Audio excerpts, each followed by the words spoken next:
주는 나의 하나님이시로다. 나의 몸과 마음 주를 갈망하며 내가 죄나 주께 고백하는 나. 여호와는 나의 빛이요 여호와는 나의 구원이시니 내가 누구를 두려워하리요. 여호와는 생명의 피난처시니 주의 입자가 생명보다 나음으로 내 입술이 여호와를 찬양하리. 내 평생에 주를 찬양하며 주의 이름으로 내 손 들리라. 여호와는 나의 빛이요 여호와는 나의 구원이시니 내가 누구를 두려워하리요. 여호와는 생명의 피난처시니 주의 입자가 생명보다 나음으로 내 입술이 여호와를 찬양하리. 내 평생에 주를 찬양하며 주의 이름으로 내 손 들리라. 주의 입자가 생명보다 나음으로 내 입술이 여호와를 찬양하리. 내 평생에 주를 찬양하며 주의 이름으로 내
Within your mighty hand, when the oceans rise and floods roll, I will soar with you above the storm.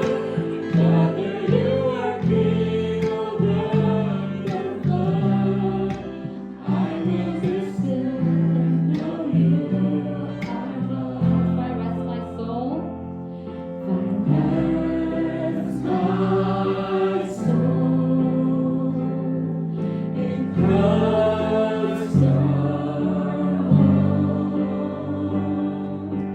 Know His power in quietness and trust.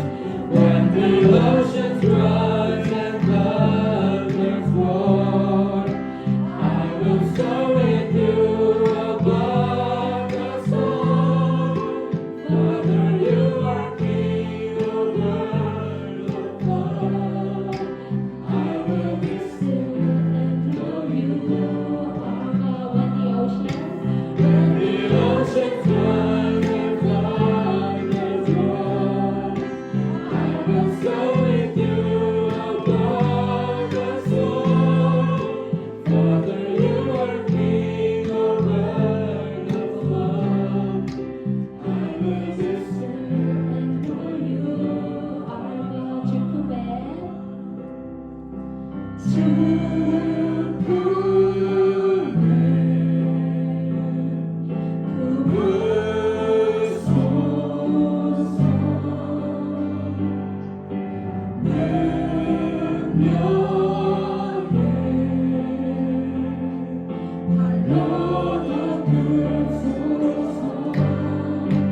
거친 파도가 향해 와도 주와 함께 날아오르리.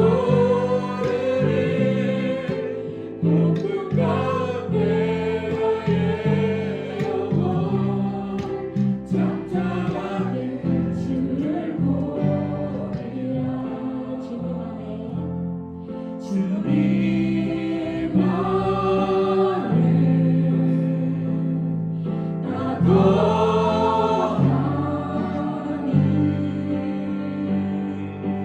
주는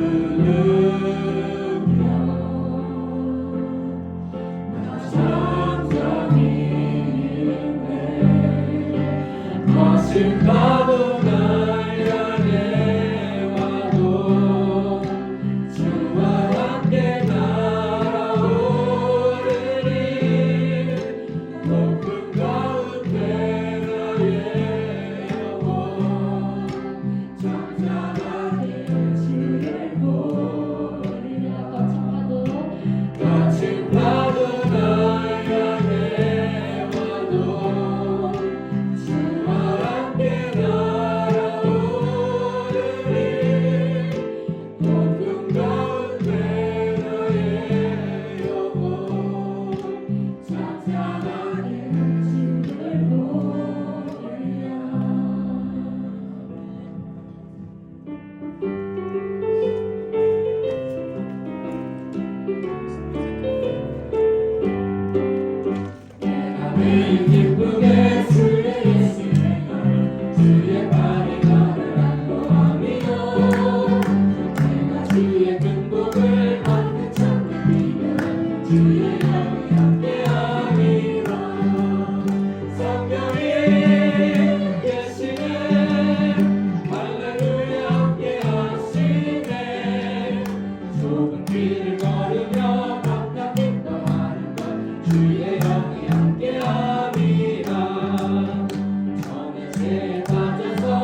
주의 영이 함께함이라 나와 동행하시고 모든 염려하시니 나를 숲의 새와 같이 기쁘다 내가 기쁜 마음으로 주의 뜻을 행하면 주의 영이 함께함이라 성령이 대신에 할렐루야 함께하시네 좁은 길을 걸으며 밤낮 기뻐하는 것 주의 영이 함께함이라 세상 모든 정욕과 나의 모든 욕망을 십자가의 힘에 곳을 박아내 어두운 밤이 지나고 무거운 짐 벗으니 주의 영이 함께함이라 성령님 대신에 할렐루야 함께하시네 좁은 길을 걸으며 밤낮 기뻐하는 것 주의 영이 함께함이라 이정기 집사님 기도해 주세요. 고맙고 사랑이 많으신 아버지, 아버지 은혜 감사합니다. 저희들이 주일에 모여서 예배 드릴 수 있도록 허락해 주시니 감사드립니다. 한 주간 동안 저희들이 몸으로나 마음으로 저지른 죄 있으면 아버지께서 모두 다 사하여 주시옵고 이 시간 성령으로 거듭날 수 있도록 은혜 베풀어 주시옵소서. 시온장로 교회는 아버지께서 사랑하시는 교회, 아버지께 영광 돌리는 교회, 전 성도가 화합하고 단합하는 교회 되게 해주시오며 열 가정의 브루스길라와 아굴라 같은 가정이 세워지는 교회, 왕 같은 제사장이 세워지는 교회 되게 해주시옵소서. 말씀 전하시는 정석형 목사님 아버지 오른손으로 높이 들어 써주시옵고 아버지 말씀 전할 때 저희들이 아멘으로 화답하게 해주시옵소서. 아버지 처음 시간부터 마치는 시간까지 아버지께서 함께 해주심을 믿사오며 이 예배를 아버지께서 기뻐 흠양해 주시옵소서. 예수님 이름으로 기도드렸사옵나이다. 아멘. 우리가 히브리서 말씀 오늘은 6장 1절로 3절 말씀을 통해서 기초를 다시 닦지 말고 완전한 대로 나아가라 라는 제목의 말씀 함께 나누려고 합니다. 지금 우리가 듣고 있는 히브리서 말씀의 그 위치는 예수님의 사역의 그 우월하심을 우리에게 말하고 있어요. 히브리서 6장 1절로 3절은 예수님의 그 우월하신 사역을 우리가 바라보면서 우리 성도들도 믿음의 이 우월함을 가지고 머물러 있지 말고 완전한 대로 나아가라, 성숙하라는 의미죠. 그래서 우리가 머물러 있는, 즉 성숙하지 못하는 신앙의 그 위험성을 이 본문 말씀은 우리에게 알려주고 있어요. 히브리서 6장 1절로 3절을 통해서 저는 기초를 다시 닦으려고 하지 말고 완전한 대로 나아가자라는 제목으로 이 말씀의 은혜를 나누고 싶은데요. 먼저 1절로 2절 중반절 말씀에 보면은 제가 읽어드리겠습니다. 그러므로 우리가 그리스도의 도의 추모를 버리고 죽은 행실을 회개함과 하나님께 대한 신앙과 세례들과 안수와 죽은 자의 부활과 영원한 심판에 관한 교훈의 털을 다시 닦지 말고 완전한 대로 나아갈지니라. 여러분들이 밑줄을 그으실 수 있으면 그리스도의 도의 초보 그리고 교훈이라는 이 두 단어와 구절에 이 밑줄을 쳐놓으시면 이게 동의어라는 것을 우리가 알 수 있습니다. 그리스도의 도의 초보의 이 교훈, 이 교훈의 기초의 털을 다시 닦지 말고 거기에서 그 터 위에서 완전한 대로 나아가라 라고 본문은 말씀하고 있어요. 그래서 우리 기독교 신앙, 저와 여러분들이 갖고 있는 이 믿음의 그 파운데이션이 있어요. 그 엘리멘터리, 가장 기초가 되는 그 엘리멘터리 교리, 닥트린이라고 하는데 그리스도의 그 믿음의 가장 엘리멘터리 그 닥트린과 그 파운데이션이 되는 그 기초의 도에 관한 이 교훈에 관한 그 털을 한 번 닦았으면 다시 닦으려고 하지 말고 그 터 위에서 완전한 단계로 성숙해 가라. 그런 이 취지의 말씀입니다. 여기 그리스도의 도의 초보, the elementary teaching about Christ, the foundation of the elementary teaching of Christ. 예수 그리스도에 관한 가장 기초의 그 근본의 그 그리스도의 교리에 관한 그 터를 한번 내가 그 터 위에 세워졌으면 성도로 교회로 그 터를 다시 닦을 필요가 없다는 거예요. 그 그리스도의 도의 기초에 관하여서 1절 후반절에서 2절 말씀에는 총 6가지의 그 파운데이션을 우리에게 제시하고 있어요. 첫째는 뭡니까? 따라하세요. 회개. 두 번째는 믿음. 세 번째는 세례. 네 번째는 안수. 다섯 번째는 부활. 여섯 번째는 심판. 회개와 믿음과 세례와 안수와 부활과 심판의 요 6가지 기둥은요, 조직 신학적으로도 매우 중요한 내용이에요. 그리고 교회론도 중요하고 그리스도를 믿는 성도들이 이거는 엘리먼터리 수준이에요. 뭐 대학을 안 나와도 교회 다니는 사람은 이 누구나 6가지의 신앙 위에 세워져 있고 그 신앙을 고백하는 자들이 교인들이에요. 성도들이에요. 그래서 성도도 교회도 다 이 기초 위에 세워져 있기 때문에 이 기초를 누가 나와서 다시 세우고 그 기초, 새로운 기초를 세울 수도 없고 세울 필요도 없다는 거예요. 이 6가지의 교리를 그래서 우리는 오늘 이 말씀을 통해서 확신할 수 있어야 되고 고백하실 수 있으셔야 돼요. 그 6가지에 대해서 간략하게 좀 설명을 먼저 드리려고 합니다.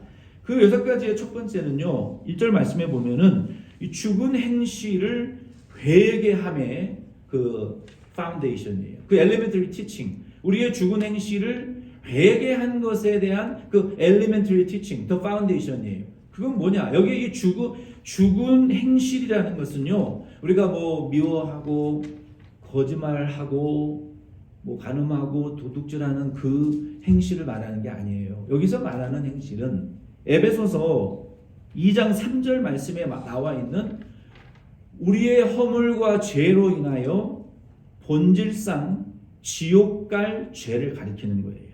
이것은 아담으로부터 우리가 전가받은 죄이고 우리가 엄마의 뱃속에 잉태되는 그 순간 죄인으로 잉태되는 거예요. 에이 목사님, 어린아이가 뱃속에 엄마의 뱃속에 요만하게 잉태되는 그 어린아이가 뇌도 완성도 안 됐고 메모리도 없는데 무슨 죄인이라고 말합니까? 성경은 그렇게 말하고 있어요. 성경은 우리가 모태에 잉태되는 그 순간 죄인이라고 말하고 있어요. 그래서 우리가 그 아담의 죄를 전가받아서 지옥 가는 거예요. 우리의 죽음의 행실을 우리가 회개했다라는 것은 바로 그 에베소서 2장 13절에 나와 있는 본질상 진노의 자녀였던 우리가, 지옥 가야 될 우리가 예수 그리스도를 믿음으로 회개한 그 지옥 갈 죄에 대한, 그리고 예수의 공로로 중생하게 된 그 회개를 가리키는 거예요.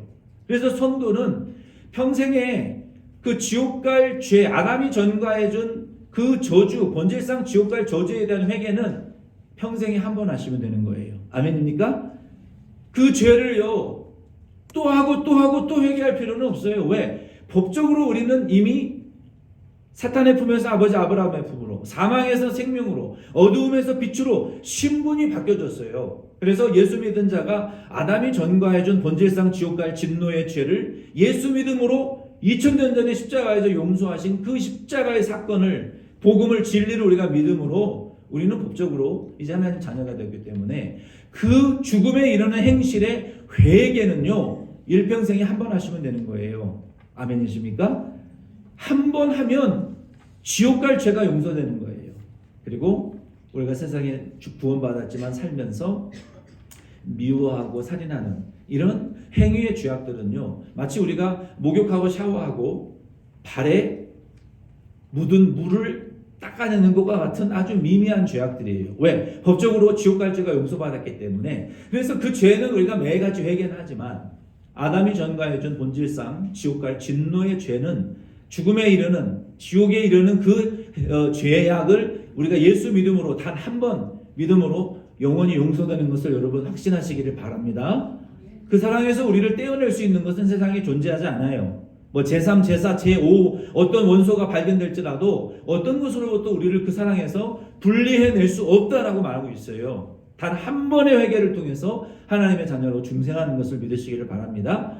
이 신앙의 기초는요, 장로교, 기독교, 침례교, 뭐 모든 교단을 초월해서 동일한 내용이에요. 그래서 작은 교회라고 큰 교회라고 차이가 나는 게 아니에요. 유명한 목사님이라고 새로운 예수를 제시하는 것도 아니고, 뭐 유튜브 수가 뭐 팔로워가 몇백만 목사님이라 할지라도 그분에게 뭐 새로운 예수를 증거하는 게 아니고, 작은 교회일지라도 다른 것을 약하게 전하는 게 아니에요. 그 바탕은 똑같습니다. 아멘이십니까? 유명하든 유명하지 않든 작은 교회든 큰 교회든 예수라는 그 믿음으로 지옥 갈 죄를 사함받는 것은 공통된 파운데이션이라는 거예요. 그래서 굳이 뭐 큰 교회 또 나가가지고 뭐 아주 훌륭하고 유명한 목사님들에게 뭐 새로 그 교훈에 대해서 다시 배울 필요가 없어요. 똑같은 파운데이션이라는 것을 아시기를 바랍니다. 그래서 그 기초를 다시 닦으려고 하지 마세요. 이미 만들어져 있는 거 왜 다시 부서뜨리려고 합니까? 이미 건설되어져 있는 거 왜 싹 밀고 새로 하려고 합니까? 왜 건물의 수명이 다 했으면 새로 지어야죠.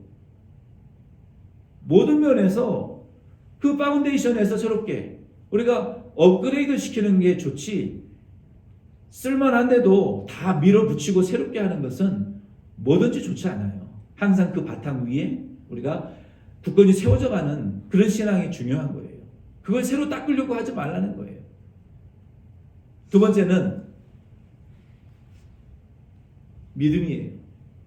여기 1절에 보면은 누구에 대한 믿음이라고 말씀하셨어요? 하나님에 대한 믿음이에요. 우리가 이 하나님에 대한 믿음을 우리의 믿음의 기초, 파운데이션으로 갖고 있는데, 그 하나님에 대한 믿음은요, 삼위일체 하나님에 대한 믿음인 것을 여러분 믿으시기를 바랍니다.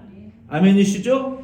이 삼위일체가 굉장히 중요한데, 성부 하나님, 성자 예수님, 성령 하나님이에요. 그럼 목사님, 하나님이 세 분이십니까? No. 하나님 한 분이십니까? 맞아요. 그러면 왜 성부, 성자, 성령이 있습니까? 한 분 하나님이시지만 위격이 다른 거예요. 위격. 그러면 하나님이 아버지가 됐다, 아들이 됐다, 성령이 되는 겁니까? No. 엄청난 양태론의 이단이에요.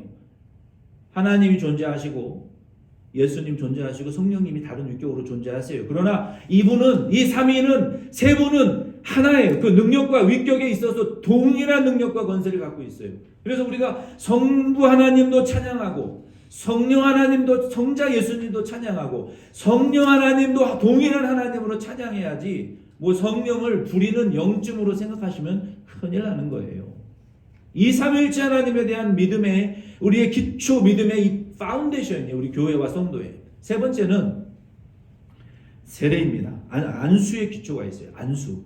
이게 안수라는 것은요, 목사, 장로, 권사, 안수, 집사가 안수를 받아요. 구약에는 왕과 제사장과 선지자들이 안수를 통해서 기름 부음을 받았지만, 신약 시대에 목사, 장로, 권사, 안수, 집사가 안수를 받는다는 것은 하나님이 주신 직분이라는 것을 인정하는 거예요. 그 약속을 변개할 수 없다라는 것을 인정하는 거예요. 그래서 우리가 교회가 안수에 대한 기본 파운데이션 신앙을 갖는 것은 하나님이 주신 직분이다, 이렇게 믿는 거예요. 아멘이십니까? 이 약속은 변개할 수 없다. 목사는 죽을 때까지 목사죠. 장로, 권사, 안수, 집사는 그 직분, 목사도 마찬가지고 그 직분이 있는 한 없어지지 않아요. 우리 생명이 붙어 있는 한. 은퇴라는 것은 사람이 붙이는 것이지 그 직분이 어디 갑니까? 한 번 약속한 것은, 안수받은 직분은 취소될 수가 없는 거예요. 그러니까 함부로 여러분 안수의 직분 못하실 것 같으면 받지 마세요. 내가 싫다고 포기할 수도 없고 중간에 그만둘 수도 없어요. 안수가 그거예요. 그 두 가지. 하나님이 주신 거다, 중도에 포기할 수 없다. 그래서 그 직분이 무거운 거 아닙니까? 이 안수에 대한 우리 교회의 믿음이 우리 교회의 파운데이션이에요. 우리 성도들의 파운데이션이에요. 세 번째, 그 다음에 세례가 있어요. 네 번째. 이 세례라는 것은요, 장로교에서 주는 세례, 침례교에서 주는 침례 똑같습니다. 예수님이 요단강에서 침례를 받으셨지만 베드로가 하루에 3,000명 세례 줄 때 여러분 요단강 사진 보셨어요? 요 앞에 흘러가는 이 개울밖에 안 돼요. 그 크기가. 우리가 생각하는 무슨 한강처럼 그렇게 큰 줄 아세요? 겨우 폭도 10m도 안 돼요. 그 안에 하루에 3,000명이 어떻게 들어갑니까? 침례를 줬다고요? 맥센스 하지 않아요. 물을 뿌렸어요, 베드로가. 사도 요한이 물을 뿌리면서 세례를 줬다고요. 그게 세례의 파운데이션이에요. 누가 침례를 줬다고 합니까? 장로교는 침례를 인정합니다. 침례교는 장로교의 세례를 인정하지 않아요. 그러나 성경적인 것은 아니에요. 바울도 길 가다가 물을 찾아서 그냥 세례를 줬고, 에디오피아 성도에게 그냥 물을 뿌리면서 세례를 줬고, 교회 전승이 물을 뿌렸어요. 꼭 물속에 들어갔다가 우리가 주와 함께 그리스도와 함께 장사되어 죽습니다. 물속에 들어간다고 죽습니까? 그러면 100번이라도 들어가겠어요. 물속에 들어가도 내 자아가 안 죽어지는 게 내 자아라고요. 물속에 들어갔다 나온다고 자아가 죽습니까? 그게 중요한 게 아니라 예수 그리스도에 대한 주 예수 그리스도가 나의 주님이시오 구주라는 믿음의 확신이 전제되어졌을 때 세례도 받고 침례도 받는 거지, 침례든 세례든 상관없습니다. 그러나 가톨릭의 세례는 개별적으로 다루어서 가톨릭 세례를 받은 분들도 예수 믿으면 본인이 원치 않으면 굳이 세례 줄 필요 없어요. 예수 믿는 것은 믿음이잖아요. 그러나 이단 종파에서 받은 세례는 인정할 수 없습니다. 반드시 새신자 과정을 거쳐야 되고 교회 장로들의 검증을 거쳐야 되고 세례문답을 통해서 검증을 거치고 확인을 받고 그리고 세례를 다시 받으셔야 돼요. 그래서 우리가 이 세례에 대한 믿음이 우리 교회와 성도의 기본 파운데이션이에요. 네 번째. 다섯 번째는 뭡니까? 부활이에요. 부활이라는 것은 천절배로 예수 그리스도께서 부활하셨어요. 나무에 맺히는 천절배가 사과나무면 그 사과나무는 죽을 때까지 사과만 맺습니다. 처음에 사과를 맺고 다음 내년에 딸기를 맺는 열매는 나무는 지금까지 있지도 않았고 개발될 수도 없어요. 예수님이 우리의 부활의 천열매가 되셨기 때문에 예수 믿는 성도들도 그를 따라 부활할 것을 우리가 믿는다는 거예요. 여러분은 진짜 부활을 믿으십니까? 이 부활에는요, 성도의 부활이 있고 불신자의 부활이 있어요. 예수님 다시 오실 때 우리보다 먼저 예수 믿고 죽은 성도들은 지금 천국 간 게 아닙니다. 왜 천국에 못 가는 줄 아세요? 아직 부활을 못했으니까. 부활은 언제 되는 거예요? 예수님 재림하실 때 부활된다고 그랬어요. 그러면 낙원이 없다라고 얘기하는 사람들은 그러면 천국에 들어갔다가 예수님 다시 오실 때 다시 부활해서 천국에 왜 또 들어갑니까? 들어갔으면 그냥 거기 계속 있지. 천국은요, 육체의 부활을 하지 못하면 못 가는 것입니다. 성경에 있는 걸 왜 없다 그래요? 낙원에서 안식하다가 영으로 거듭난 영으로 안식하다가 예수님 다시 오실 때 그때 시공간에 제재받지 않는 몸, 죽지 않는 몸, 늙지 않는 몸, 이성과 결혼할 필요가 없는 몸, 남자도 여자도 아닌 부활체의 생명으로, 영생하는 생명으로, 늙지 않는 생명으로, 먹어도 배고프지 않는 생명으로 육체의 부활을, 낙원에 있는 영과 내가 이 땅에서 고난을 받아서 내 영이 그리스도의 형상을 닮은 만큼 내가 이 세상에서 170cm, 170cm, 100kg로 내가 죽었다고 해도 영이 더 많이 자랄 수 있어요. 예수님의 형상보다 더 큰 키로, 더 거룩하고 영광스럽고 아름다운 모습으로 그때에는 부활하는 거예요. 그래서 그리스도인의 고난이 값어치가 있는 것이고, 그 부활을 위해서 교회와 직분을 위해서 고난받는 자가 그때 그 영광 때문에 이 그리스도인들의 고난과 영광이 가치가 있는 거예요. 그 부활의 비밀이 있기 때문에,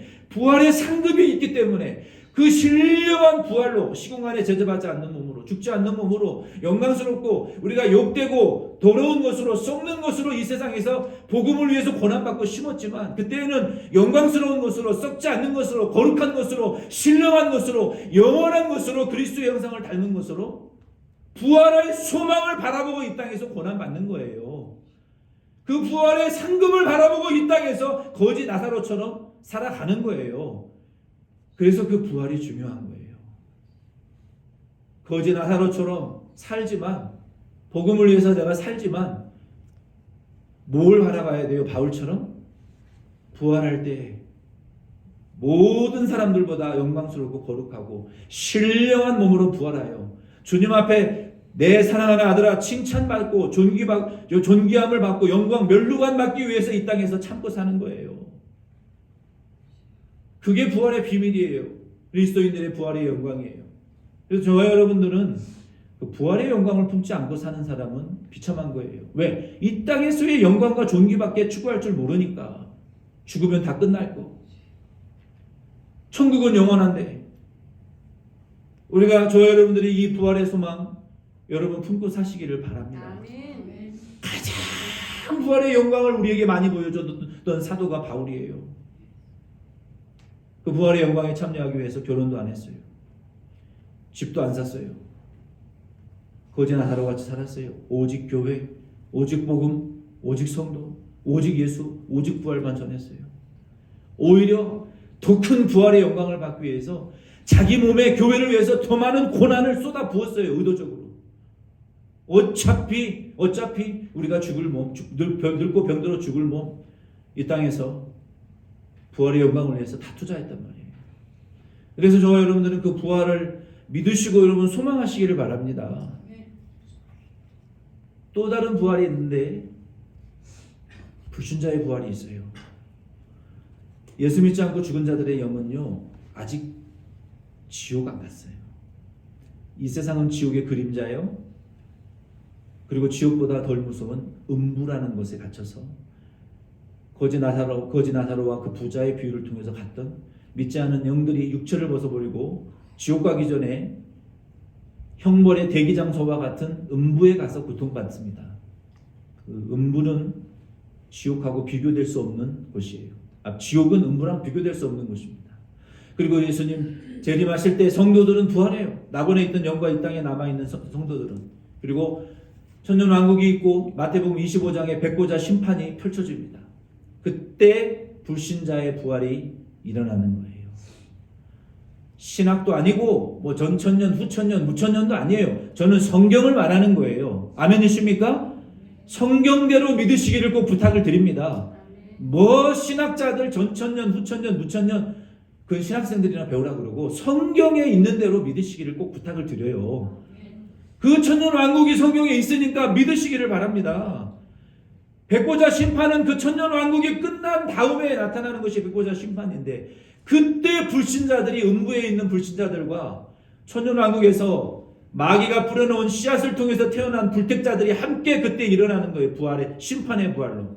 그리고 왼편에 서서 저주를 받고 마귀와 그 사자들과 예비된 지옥에 들어가는 거예요. 그게 인류 역사의 종말이에요. 그 장면을 생각하면 너무 무섭고 기대돼요. 도대체 어떤 장면으로 그 사건이 일어나게 될까? 막 이렇게 두렵지 않아요? 기대되고 막 두렵지 않아요? 너무 두려워요. 어떻게 그 부활이 일어날까?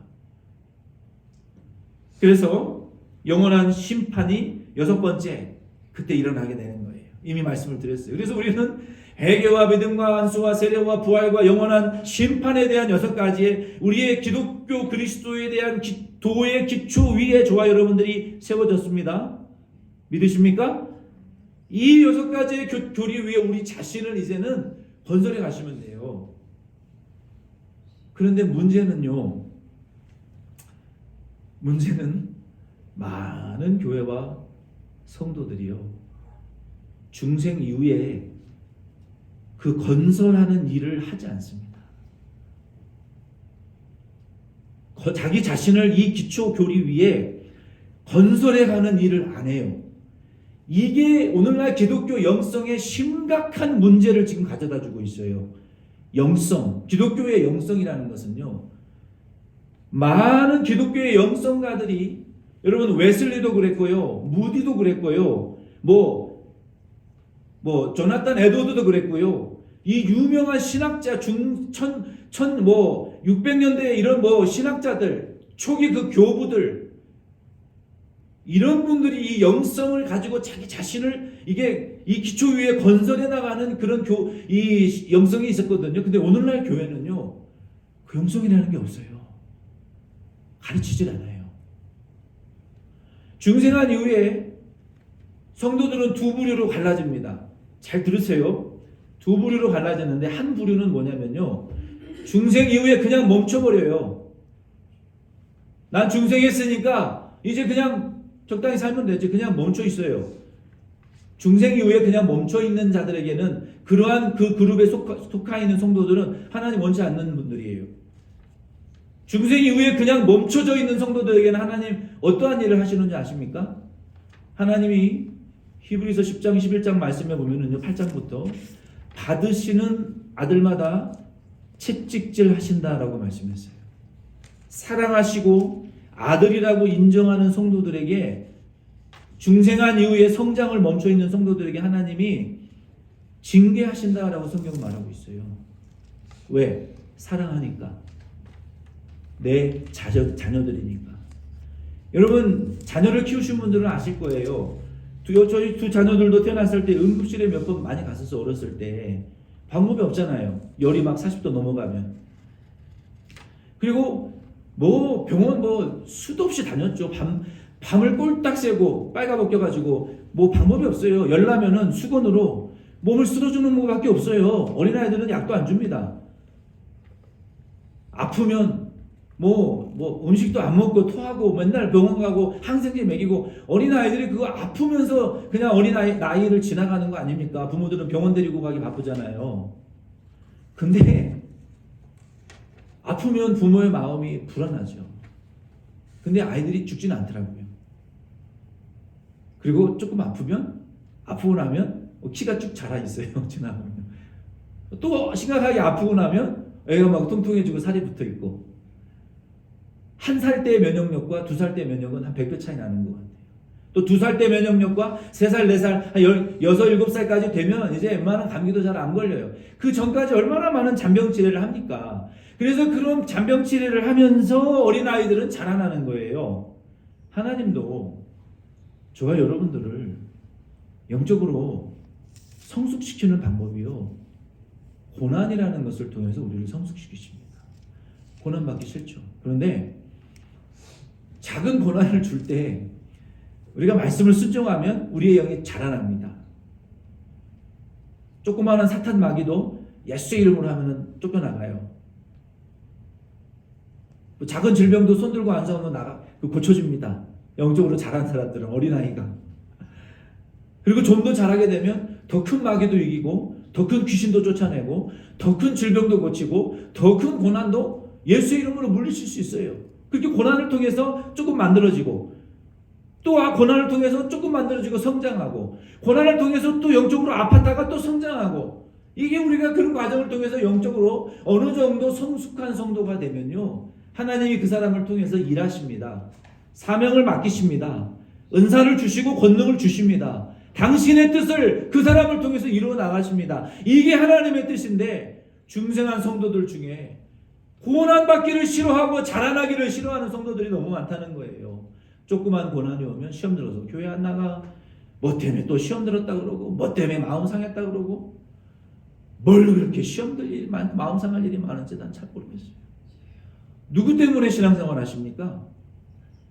목사 좋으라고 신앙생활 하십니까? 여러분들의 영혼의 성장을 위해서 신앙생활 하시는 것을 믿으시기를 바랍니다. 제가 이 교회 보면서 쓰레기 다 버리고 그 중에 하나 찾아서 안 버리고 붙여놓은 말씀 구절 스피커 밑에 보세요. 사랑하는 자여, 내 영혼이 잘됨과 같이 범사가 잘되고 강건하기를 내가 바라노. 다른 거 다 버려도 그건 못 버리겠다고요. 제 목회의 제일 중요한 방침이에요. 다른 거 다 해도 내 영혼이 잘되면 it's okay. 다 해도 내 영혼 망치면 that's not okay. 뭘 해도 하시고, 뭘 해도 내 영혼이 성장하는 일이 방해가 되는 거 잘라내세요.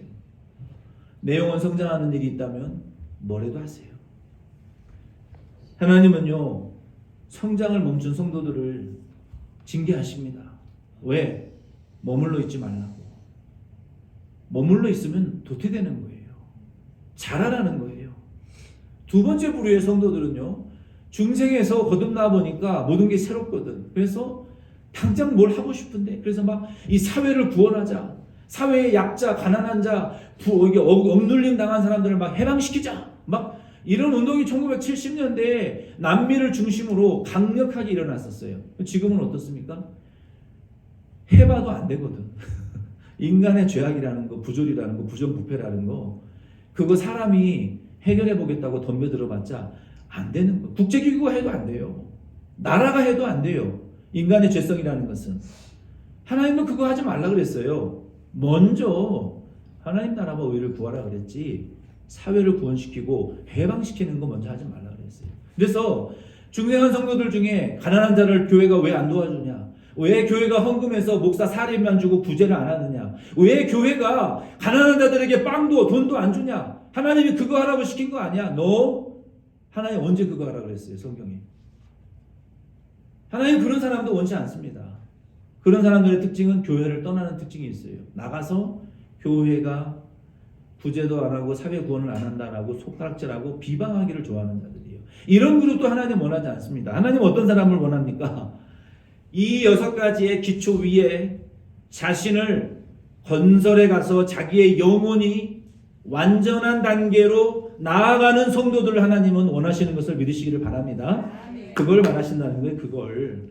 내 영혼이, 여러분 생각해 보세요. 남한테 구제를 할래도요, 내 은행 어카운트에 여유가 있어야 할 수 있는 거예요. 내가 생활비도 없는데 남을 구제할 수 있습니까? 먼저 내가 하나님께 체험을 받고 복을 받아야 남도 구제할 수 있고 사회에 베풀 수도 있는 거예요. 하나님은 우리가 그런 자 되기를 원해요. 신명기 28장을 읽어보세요. 하나님이 우리를 그리심산과 에발산에 올라가서 모세가 어떻게 축복했습니까? 너희가 여호와 하나님 여호와를 마음을 다하고 뜻을 다하고 성품을 다해서 사랑하면 너희가 모든 민족 위에 뛰어나게 될 것이다. 앞서가고 꾸어주고 나누어주고 복을 주는 자가 될 것이다. 여호와를 경외하는 자가 돼야 꾸어주기도 하고 나눠주기도 하고 베풀 수도 있는 거예요. 아멘이십니까? 여호와 경외는 내팽개치고 안 됩니다. 그래서 우리는 3절 말씀대로 하나님이 허락하시면 허락하셨어요. 우리는 완전한 단계에 나아갈 수 있습니다.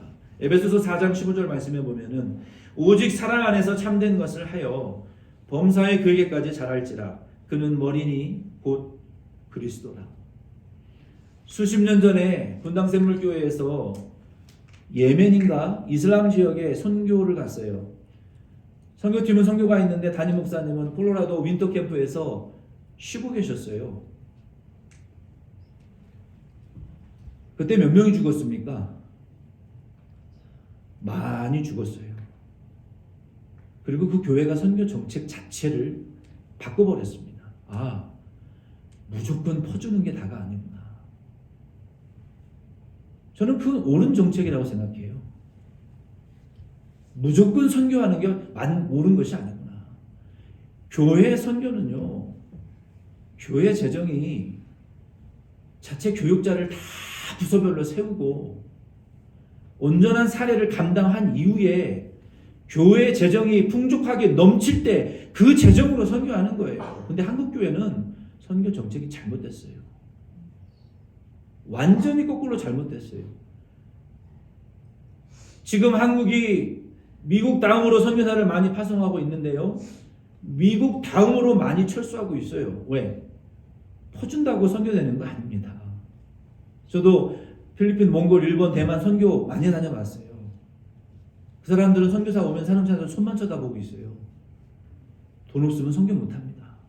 그러나 그중에 진짜 성공한 선교사들의 선교 잘하는 걸 보면요, 맨 먼저 교회를 독립시키고 신학교, 현지인 신학교를 세웠어요.